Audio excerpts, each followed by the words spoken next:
तो आप सभी देखे टुडे फिल्म सिंह और आप सबको बता देना चाहते हैं कि पवन सिंह जी का मूवी बॉस जो कि आप सबको बताए थे कि आप सबके बीच में रिलीज किया जाएगा दुर्गा पूजा के शुभ अवसर पे।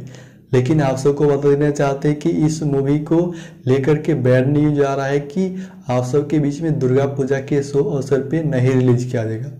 क्यों नहीं रिलीज किया जाएगा, आप सब वीडियो को लास्ट तक देखिएगा और आप सबको पता चल जाएगा।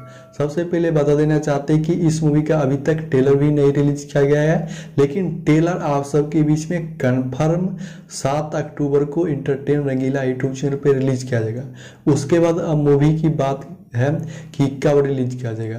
तो आप सबको बता देना चाहते हैं कि इस मूवी के यानी कि निर्देशक जिनका नाम है यानी कि प्रेम राय जी एक इंटरव्यू के दौरान बोले हैं कि ये मूवी अभी यानी कि सेंसर के पास गया है। अगर सेंसर जल्द दे देता है कॉपी इस मूवी को यानी कि चेक करके तो आप सबके बीच में दुर्गा पूजा के शुभ अवसर पे रिलीज किया जाएगा। अगर सेंसर लेट करता है तो आप सबके बीच में दुर्गा पूजा के शुभ अवसर पे नहीं रिलीज किया जाएगा पवन सिंह जी का मूवी बॉस। तो आप सब यानी कि चैनल को जरूर सब्सक्राइब कर लीजिएगा। अगर रिलीज होगा दुर्गा पूजा के शुभ अवसर पे तो हम आप सबको अप टू डेट कर देंगे वीडियो के माध्यम से।